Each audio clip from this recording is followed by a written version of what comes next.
I'm Marsha Reynolds, 55 years old, and I never thought I'd be laughing in a hospital bed after my daughter Kimberly called to tell me she'd sold my apartment and car. Yes, my apartment and car, not hers. I was recovering from emergency heart surgery when she announced she was eloping with her boyfriend and starting a new life with money from selling assets she never owned. The shock could have killed me, but instead I found myself laughing at the absurdity. I'd love to know where you're watching from today. If you've ever had a moment where family drama became so ridiculous you had to laugh, hit that like button and subscribe. Stick around to find out what happened when I told Kimberly the apartment and car weren't actually hers to sell. I should start from the beginning so you understand how we got to that midnight phone call. I've been a widow for 15 years now. My husband Thomas died from a sudden heart attack when our daughter Kimberly was just 12. The irony that I nearly followed him with my own heart issue isn't lost on me. After Thomas died, I devoted myself to giving Kimberly a stable, loving home, despite our loss. I'd been a registered nurse for nearly 20 years by then, and I continued working at Memorial General Hospital, often taking extra shifts to make ends meet. Thomas had life insurance, but it wasn't enough to support us indefinitely. We downsized from our family home to a smaller house, and I kept the second property we'd bought as an investment, a small 2-bedroom apartment in a decent part of town. We'd been renting it out, and that income helped supplement my nursing salary. Despite our financial challenges, Kimberly had a good childhood. She was a bright student who participated in school activities and seemed to understand our situation. I remember her 13th birthday when she asked for an expensive pair of sneakers that all her friends had. When I explained we needed to be careful with money, she hugged me and said, "It's okay, Mum. I know you're doing your best." Those early years after Thomas died, Kimberly and I were a team. We cooked dinner together, watched movies on Friday nights, and she even helped me with small maintenance tasks around the house. Thomas had been a car enthusiast and left behind his pride and joy, a 1967 Ford Mustang that he'd restored.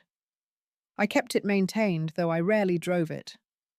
It was a connection to him that I couldn't bear to part with, and I always thought of it as something Kimberly would inherit someday.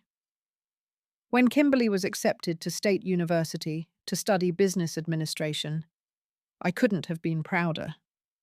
The scholarship covered about half her tuition, and I took on even more nursing shifts to help with the rest. My colleagues used to marvel at my energy, but honestly, it was all fueled by determination to give my daughter the opportunities she deserved. During college, I noticed subtle changes in Kimberly. Her calls home became less frequent. When she did visit, she spent most of the time on her phone. She began making comments about our house being dated and how her friends' parents had nicer things. I chalked it up to normal college exposure to different lifestyles and tried not to take it personally. After graduation, Kimberly struggled to find a job in her field. She moved back home temporarily, which I welcomed, though our relationship had developed an undercurrent of tension. She complained about everything: the food I cooked, the furniture, my work hours, even the way I dressed. But I kept reminding myself that transition to adulthood can be difficult, and she was probably frustrated with her job situation. When she finally landed an entry-level position at a marketing firm, I was thrilled. The pay wasn't great, but it was a start. That's when Kimberly approached me about the apartment. "Mum, I can't afford decent housing on my salary," she explained. "Could I stay at the rental property until I get established? Just for a year or so." It seemed reasonable, and I wanted to help. We were between tenants, so I agreed. I even waived rent, asking only that she cover the utilities. "This will help you save for your own place," I told her. She hugged me for the first time in months. Around that same time, I also offered to let her use Thomas's Mustang for job interviews and work, since her old college car was constantly breaking down. "Just until you can afford something reliable," I said, handing her the keys. The smile on her face warmed my heart. It felt good to help my daughter get on her feet. A year passed then too, Kimberly remained in the apartment, making no mention of moving out or paying rent. When I gently brought it up, she'd get defensive. I thought this was a gift, Mum. I can barely afford to live as it is. And I would back down, not wanting to create conflict. My friends, particularly my best friend Susan, began expressing concern. Marcia, you're enabling her, Susan said during one of our coffee dates. Kimberly's making good money now, but she's spending it all on designer clothes and vacations while you're still working overtime at 60. 54, I corrected with a smile. But I knew Susan was right.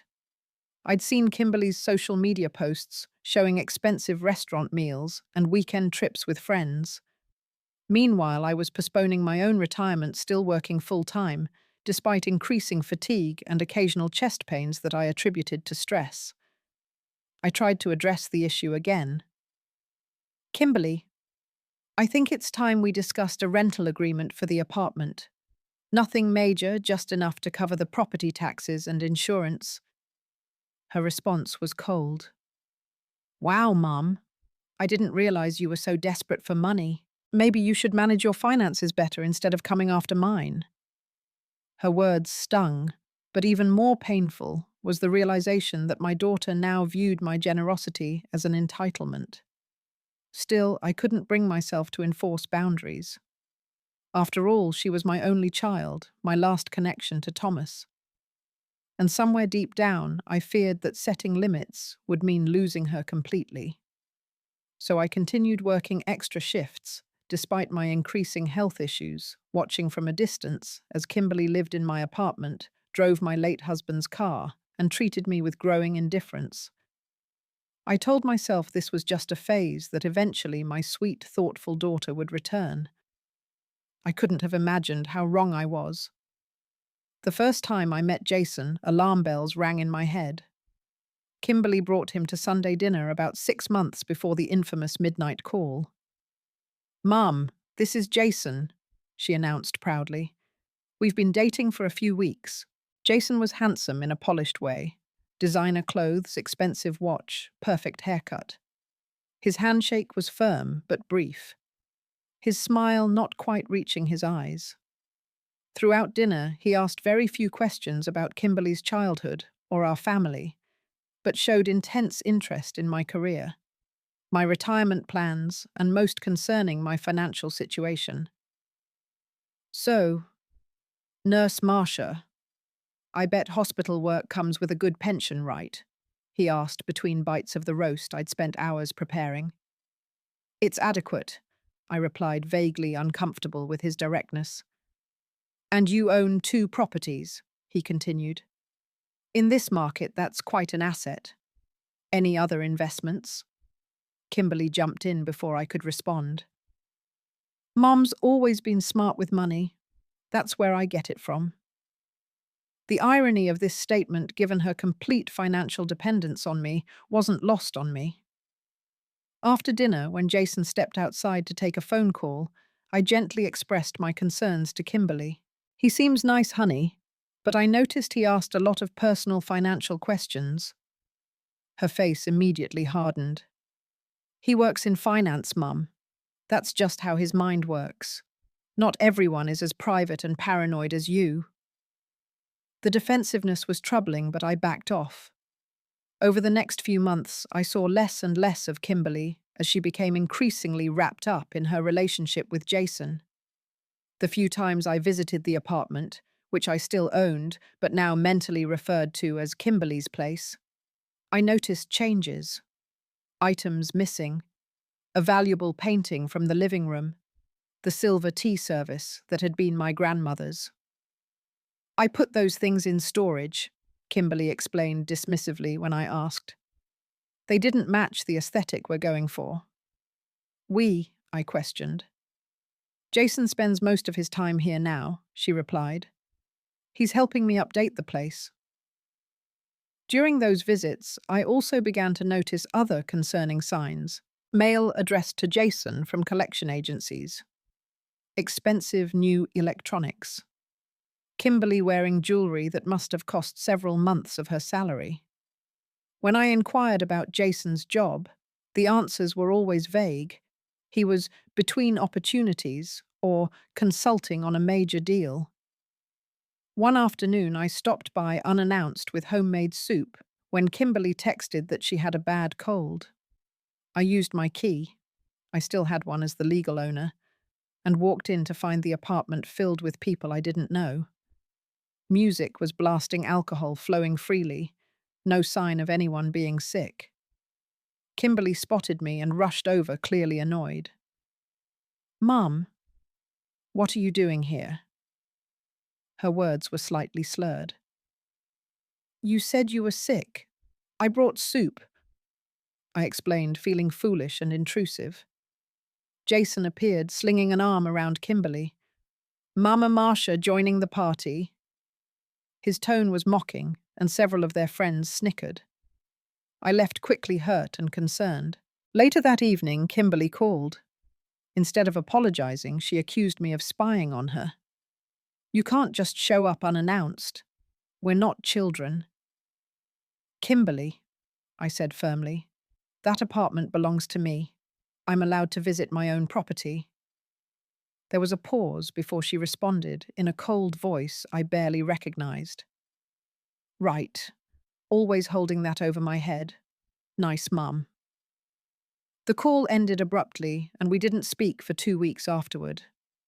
During this time, my health was deteriorating, though I did my best to ignore it. Occasional chest pains became more frequent. Shortness of breath made my shifts at the hospital increasingly difficult. My doctor had ordered tests expressing concern about my heart, but I kept postponing the follow-up appointments. There was always some reason: extra shifts to cover expenses, Kimberly calling with a financial emergency, pure exhaustion at the end of workdays. Susan confronted me after I nearly fainted during our weekly walk. "Marcia, you're killing yourself." "And for what?" "So Kimberly can keep taking advantage of you." "She's my daughter," I said weakly. "Yes, and you raised her to be responsible and kind. What happened to that girl?" "This isn't helping her, Marcia. It's enabling behavior that will eventually destroy both of you." Deep down, I knew Susan was right. But breaking patterns is hard, especially when those patterns are wrapped in maternal love and guilt. I promised Susan I would see my doctor the following week and have a serious conversation with Kimberly about boundaries. Before either of those things could happen, Kimberly called with yet another crisis. "Mum, I need $8,000 by tomorrow. It's for an investment opportunity Jason found. We could double the money in 3 months." Even in my enabling state, this request set off alarm bells. "Kimberly, that sounds concerning. Investment opportunities that promise quick returns are often scams." "God, Mom, why can't you ever be supportive? Jason knows what he's doing. He has connections." "I can't give you that kind of money," I said, finally drawing a line. "I have my own expenses and healthcare costs." Her tone turned manipulative. "Fine. I guess your retirement is more important than helping your only daughter get ahead in life. Dad would have helped me." The invocation of Thomas, as if she could possibly know what he would have done, was the final straw. "Your father worked hard for everything he had," I said, my voice steady despite my racing heart. "He wouldn't approve of how you're living off others without contributing." Kimberly hung up on me. That was our last conversation before my world turned upside down. 2 days after that phone call, I collapsed in the medication room during my hospital shift. One moment I was checking dosages, the next I was on the floor with searing pain radiating through my chest and left arm. My colleagues, all medical professionals, recognized the signs immediately. Within minutes, I was no longer the nurse, but the patient being rushed to the cardiac unit of my own hospital. The diagnosis came quickly: aortic dissection, a tear in the inner layer of the aorta. "It's often fatal," my doctor explained to me later. I was lucky to have been in the hospital when it happened. Emergency surgery was my only option. I remember trying to call Kimberly before they took me to surgery. She didn't answer. I left a voicemail trying to sound calm, despite my terror. Kimberly, it's Mum. I'm in the hospital. I need emergency heart surgery. Please come when you get this. Then I was being wheeled away, wondering if those might be my last words to my daughter. I woke up in the ICU, disoriented and in pain. The surgery had been successful, but my recovery would be long and uncertain. The first face I saw wasn't Kimberly's, but Susan's. She held my hand, tears in her eyes. You scared us, Marcia. It took Kimberly 36 hours to come to the hospital. When she finally arrived, she stayed less than 20 minutes. She seemed distracted, constantly checking her phone, asking few questions about my condition. She explained that she was swamped at work and dealing with some time-sensitive issues with Jason. As she was leaving, I heard her arguing with Jason in the hallway outside my room. I know the timing isn't ideal, she hissed, but we can't wait. The opportunity will be gone. Your mother almost died, a male voice, presumably Jason, responded. We should hold off. Since when do you care about my mother? Kimberly snapped. This doesn't change our plans. Their voices faded as they walked away, leaving me with a hollow feeling in my chest that had nothing to do with my surgery. Over the next week, I called Kimberly daily. Most calls went to voicemail. When she did answer, conversations were brief and one-sided, with me asking questions and her giving minimal responses before finding reasons to hang up. During this time, the nursing staff became my surrogate family. They brought small comforts, an extra pillow, my favorite tea magazines to pass the time. My colleagues from the hospital visited regularly, bringing flowers and heartfelt wishes for recovery. Susan came every day, handling practical matters like bringing clothes, checking my mail, and even paying my bills. 10 days after my surgery, my cardiologist sat down for a serious conversation about my future. Marcia, as a nurse, you understand better than most what's happened to your body, sir. He began. This wasn't just bad luck. Years of stress, overwork, and neglecting your own health contributed to this. I nodded, unable to deny the truth of his words. Your recovery requires significant lifestyle changes, he continued. No more overnight shifts, reduced hours when you do return to work. Stress management is non-negotiable. Your life literally depends on it. That night, alone in my hospital room, I faced some hard truths. For years, I'd sacrificed my health, my finances, and my peace of mind to support a daughter who showed little gratitude or responsibility in return. I'd worked myself nearly to death to maintain properties and assets that Kimberly seemed to think were already hers. I thought about Thomas, about what he would think of the dynamic between Kimberly and me. He had been kind but firm, believing strongly in personal responsibility. Had I dishonored his memory by raising a daughter who felt entitled to everything without working for anything? I took out a notepad and began writing a letter to Kimberly. I poured out everything, my love for her, my disappointment in her choices, my need to establish boundaries moving forward. I wrote about the changes that would need to happen. Rent payments for the apartment, returning the Mustang, no more financial bailouts. I explained that these boundaries weren't punishment, but necessary for both our well-being. I never sent that letter. Before I could, everything changed with a single phone call in the middle of the night. The hospital room was dark, except for the soft glow of monitoring equipment. It was just after midnight when my phone rang, startling me from a light medication-induced sleep. Kimberly's name flashed on the screen. My immediate thought was concern. Why would she be calling so late unless something was wrong? I answered quickly, my voice groggy. Kimberly, is everything okay? Mum. Her voice was high excited, with an edge I couldn't quite place. I have amazing news. Jason and I are getting married. It took a moment for her words to register through the fog of pain medication. Married when? Right now. Well, in a few hours. We're at the airport about to board a flight to Las Vegas. It's so romantic, Mum. Jason says, why wait when you know it's right? I struggled to sit up in bed, wincing at the pain in my chest. Kimberly, this seems very sudden. You've only known Jason for 6 months. When you know, she said dismissively. Anyway, I'm calling because I wanted to tell you that we're making some big life changes. The apartment and the car are sold. We're using the money to start our new life together. My blood ran cold.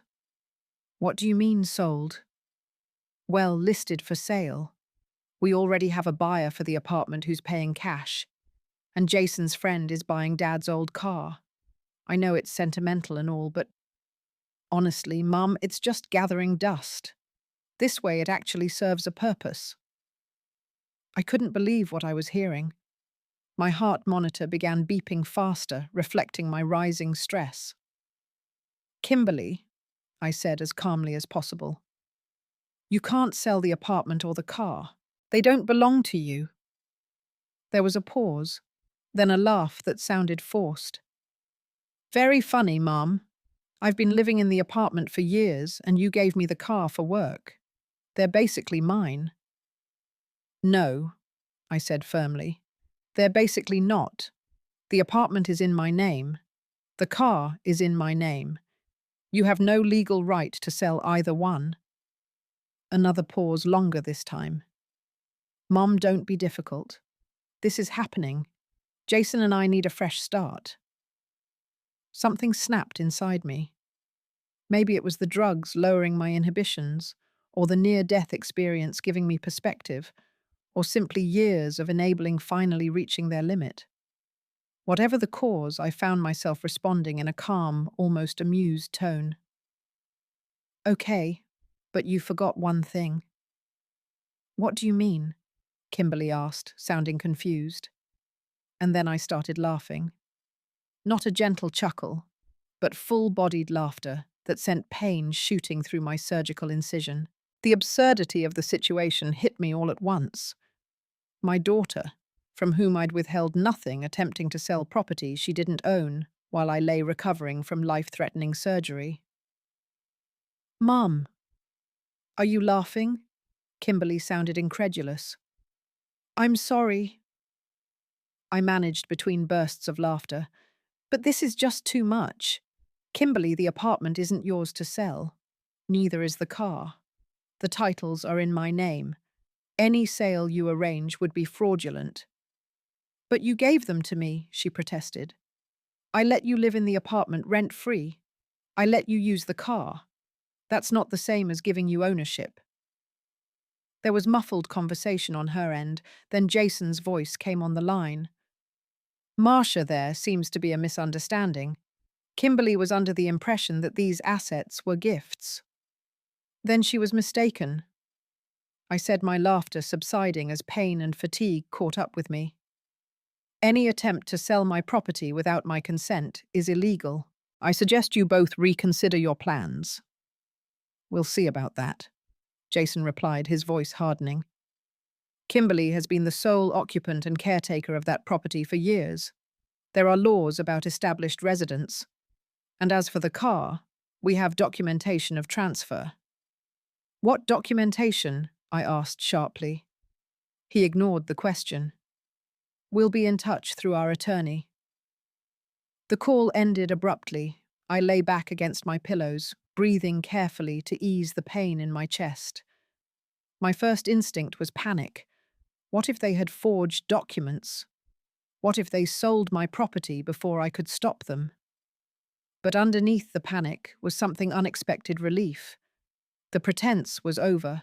The unhealthy dynamic between Kimberly and me had finally broken into the open, where it could no longer be ignored or enabled. A nurse came rushing in, responding to my elevated heart rate on the monitors.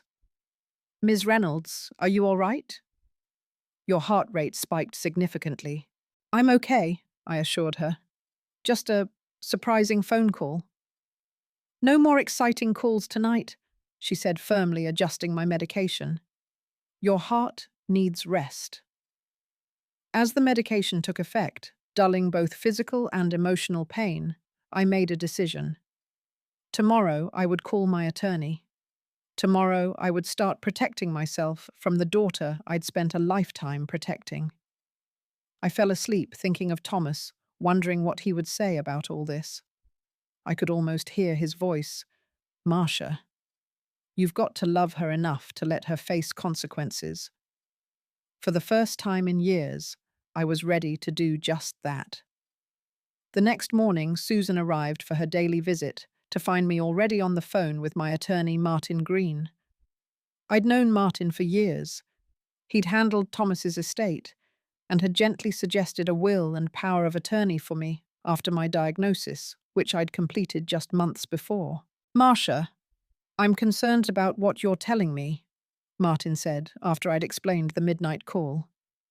If Kimberly and this Jason person are attempting to sell property they don't own, that's fraud. Have you checked property records to see if any documents have been filed? I don't have access to those records from here, I explained, gesturing at my hospital room. Susan immediately pulled out her tablet.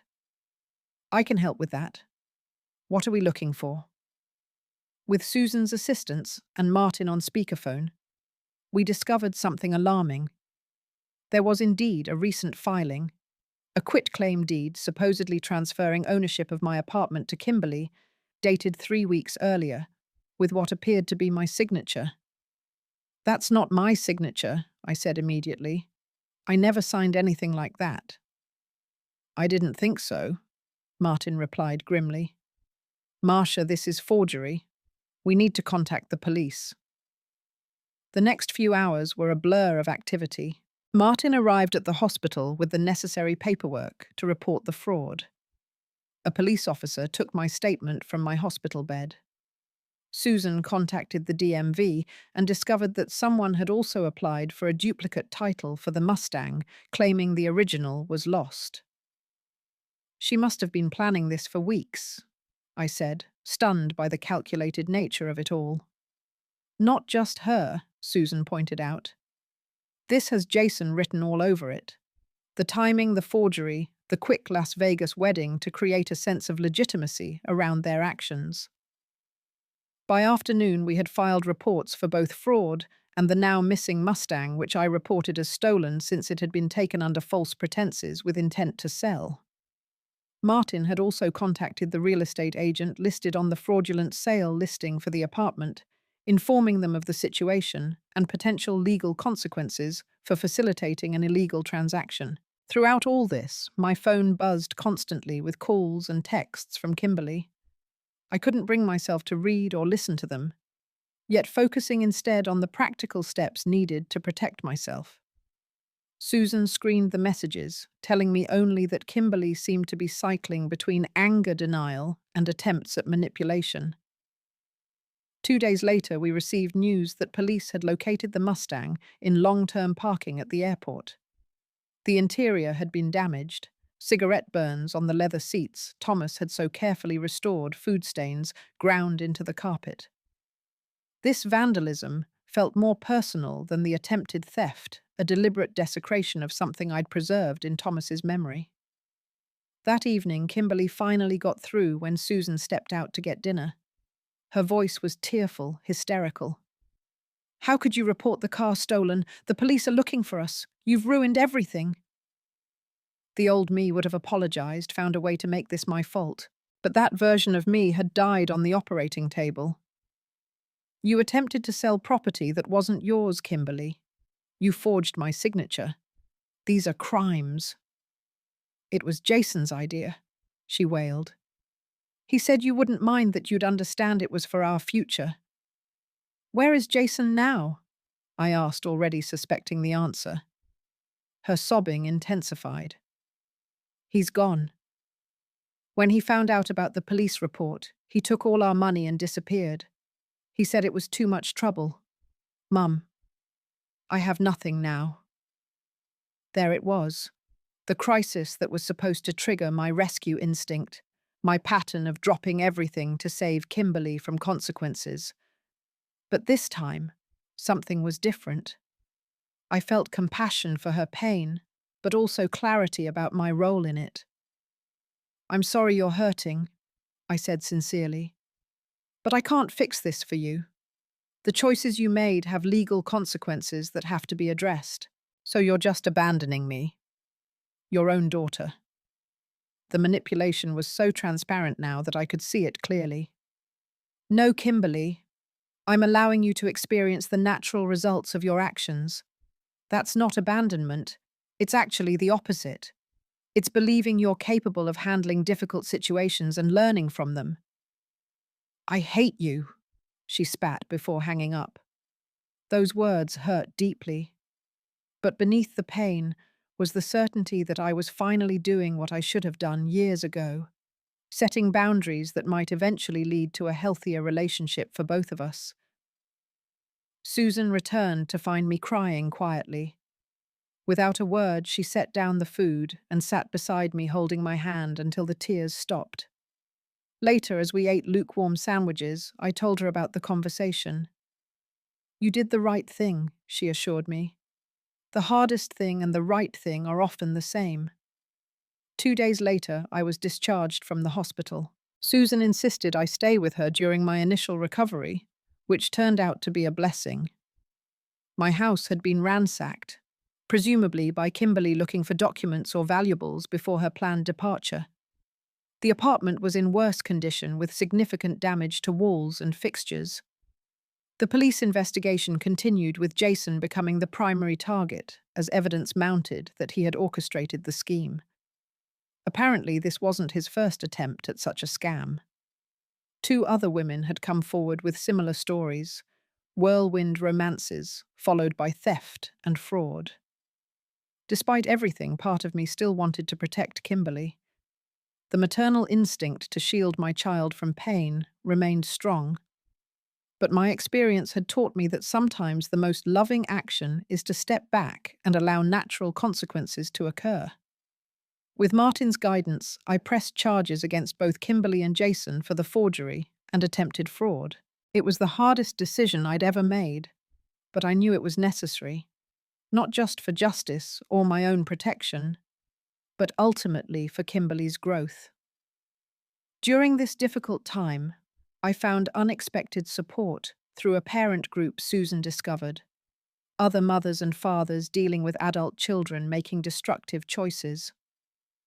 Their stories helped me see that I wasn't alone, that the pain and conflict I was experiencing were part of a recognizable pattern.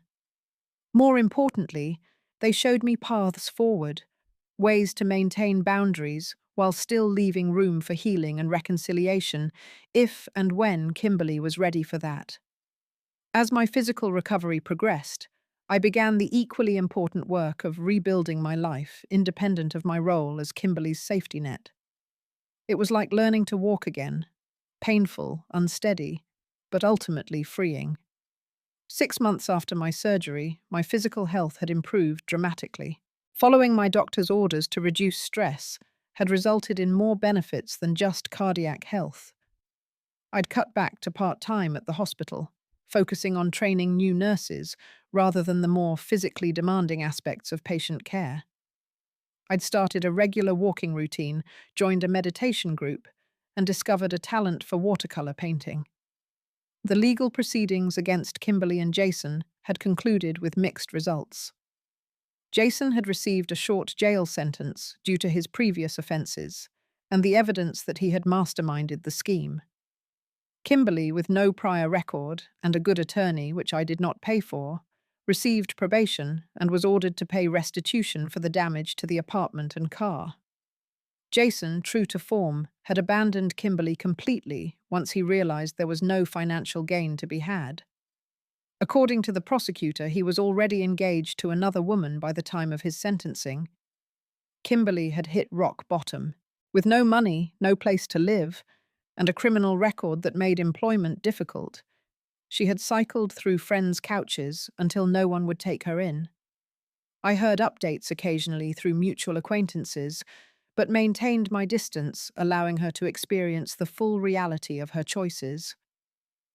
Then, on a rainy Tuesday afternoon, I received a call from a number I didn't recognize.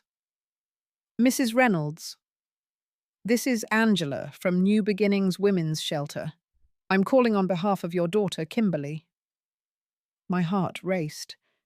Is she okay? Physically, yes, Angela replied cautiously. But she's been with us for 3 weeks now, and during counseling, she expressed interest in reconnecting with you. Would you be open to that? I sat down, emotions flooding through me: hope, fear, caution, love. What exactly is she asking for?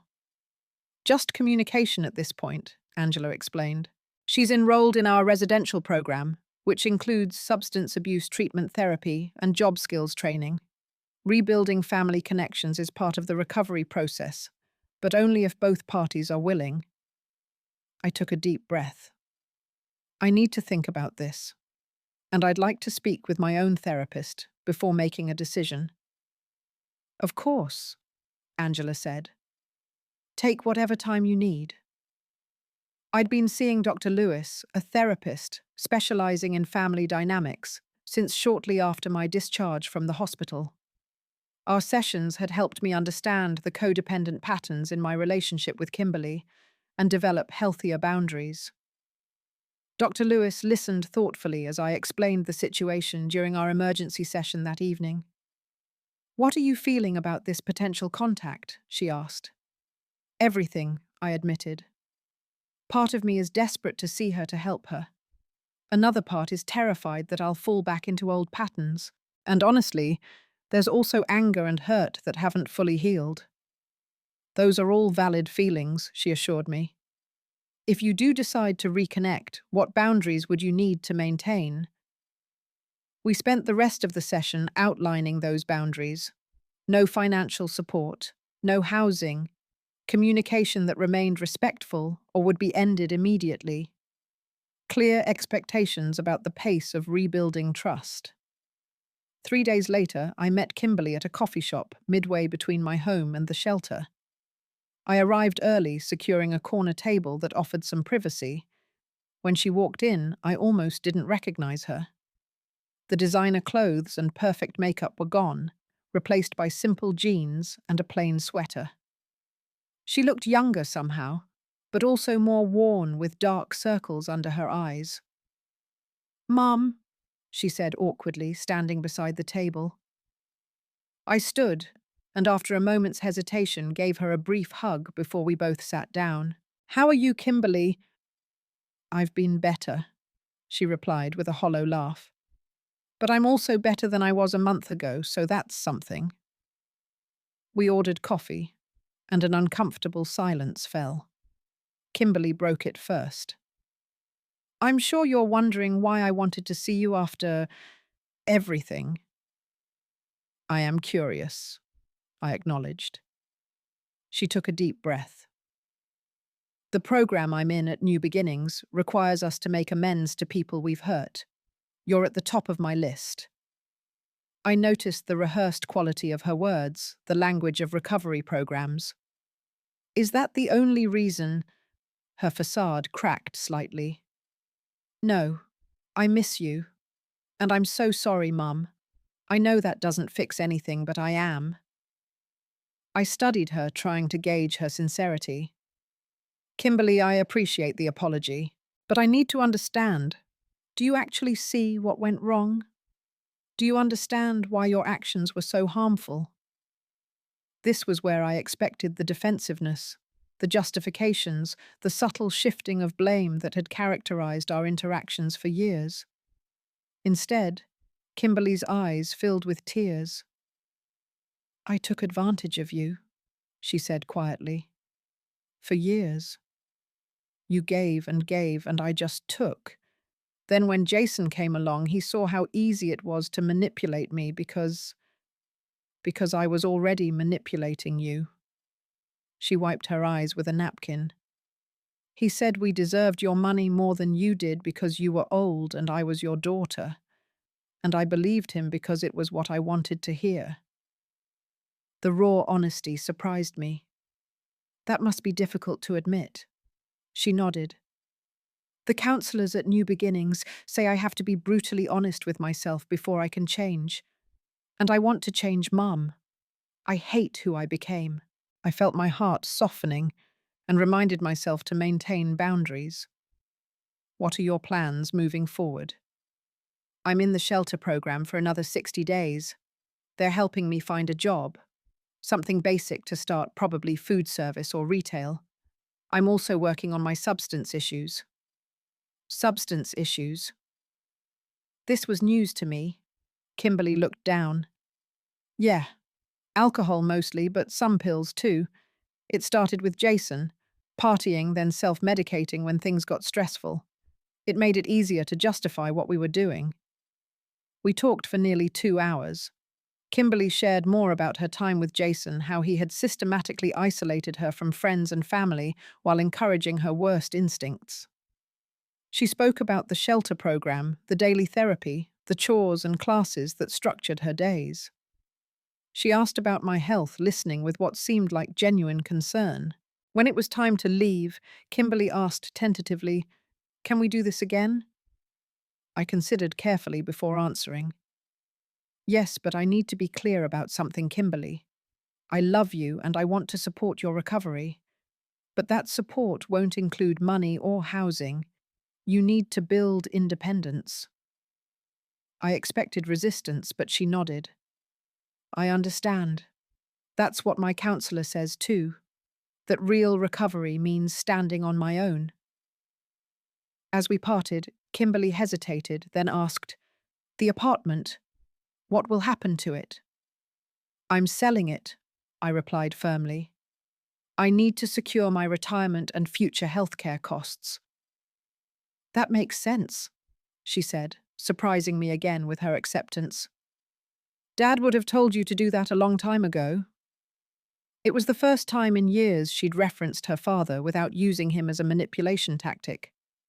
Perhaps it was a small sign of growth, or perhaps I was seeing what I wanted to see. Either way, I left our meeting cautiously optimistic, but committed to maintaining the boundaries I'd worked so hard to establish. When I shared details of the meeting with Susan later, she offered practical wisdom. Trust is rebuilt in small moments over time, not in grand gestures or promises. Watch what she does, not just what she says. It was advice I took to heart as Kimberly and I began the slow, complex process of rebuilding a relationship on healthier terms. 1 year after my surgery, my life had transformed in ways I never could have imagined during those dark days in the hospital. The apartment had sold for a good price in a rising market, the proceeds now safely invested to support my retirement. I'd reduced my nursing hours further, creating space for new interests and activities that brought joy rather than exhaustion. My health had stabilized, with my cardiologist describing my recovery as remarkable. The physical scar down my chest had faded to a thin silver line, a daily reminder of both my mortality and my resilience.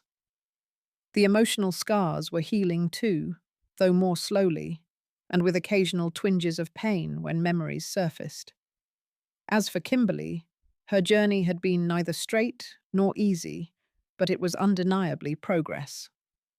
After completing the shelter program, she had found work as a server at a local restaurant. The pay was modest, but it covered the rent for her small studio apartment, truly her own, this time paid for with her own earnings.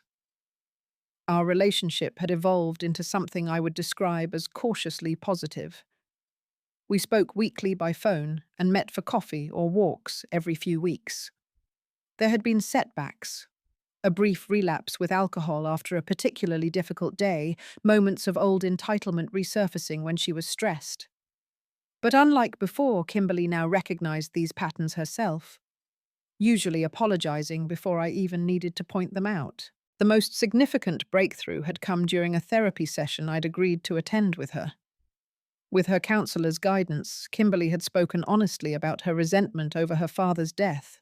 how she'd unconsciously blamed me for not somehow preventing it, for not being enough to fill the void he left. "I think I've been punishing you for years," she admitted tearfully, "taking everything I could trying to fill this hole inside me. But it was never about you, Mum, and it never worked." That acknowledgement opened the door to more authentic conversations about Thomas, not the saint-like figure Kimberly had constructed in her grief, nor the weapon she'd wielded to manipulate me, but the real, flawed, loving man he'd been. We shared memories I'd thought lost, laughed over his terrible cooking attempts, acknowledged the challenges in our marriage that Kimberly had been too young to perceive. "Dad wasn't perfect," Kimberly said during one such conversation, "but he was big on responsibility. He would have been so disappointed in how I've acted." "Yes," I agreed gently, "but he also believed in second chances. He would be proud of the work you're doing now."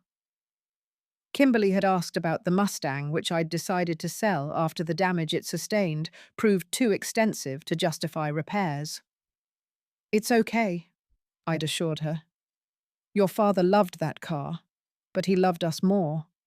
He would understand that things are just things." This new understanding between us was tested when Kimberly began dating again. Her new boyfriend, Eric, couldn't have been more different from Jason. Steady job as an electrician, straightforward manner, respectful of boundaries. When Kimberly introduced us, he spoke openly about his own past struggles with alcohol and his 5 years of sobriety. "I know you're worried about Kimberly repeating patterns," he said when she stepped away to take a phone call. "I would be too in your shoes, but I want you to know I understand what healthy relationships look like now. It took a lot of work to get here." That honesty was refreshing, and over time I came to appreciate Eric's steady influence in Kimberly's life. He encouraged her sobriety, supported her career ambitions as she began taking community college classes in hospitality management, and most importantly, never tried to come between us. As for me, I'd discovered a new chapter of life that wasn't defined by caregiving.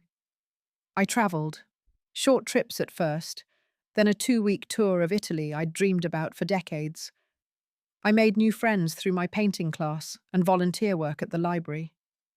I even began dating a kind widower named Robert, who shared my interest in gardening and jazz music. Susan remained my steadfast friend through it all, ready with advice or just a listening ear when I needed to process the ongoing evolution of my relationship with Kimberly.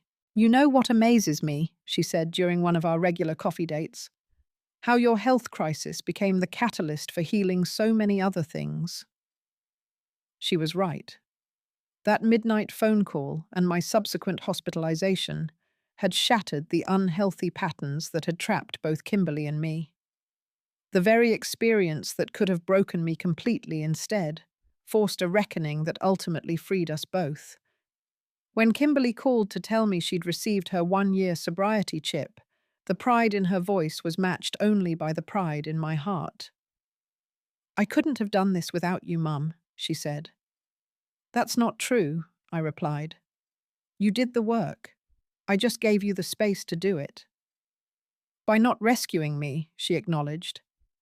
"That was the hardest kind of love, wasn't it?" "The hardest," I agreed. "But maybe the most important. Looking back on our journey, I've learned that maternal love isn't measured by what you give your children in material terms, but by whether you help them develop the strength and skills to create meaningful lives of their own. Sometimes that means stepping back and allowing them to experience the natural consequences of their choices, even when every instinct cries out to shield them from pain. I've also learned that it's never too late to reclaim your own life, to discover who you are beyond the roles that have defined you. At 56, I'm healthier, happier, and more fulfilled than I was at 46. Not despite the challenges I've faced, but because of how they've transformed me. If you're struggling with an adult child who seems lost, or if you're trapped in patterns of enabling that are harming both of you, know that change is possible. Setting boundaries isn't selfish. It's often the most loving thing you can do. Have you experienced similar challenges with your adult children? I'd love to hear your stories in the comments. If this resonated with you, please like and subscribe to our channel and share this video with someone who might need to hear this message. Remember that the courage to change these dynamics often starts with one person willing to do things differently. Thank you for listening to my story, and I wish you strength and wisdom on your own journey.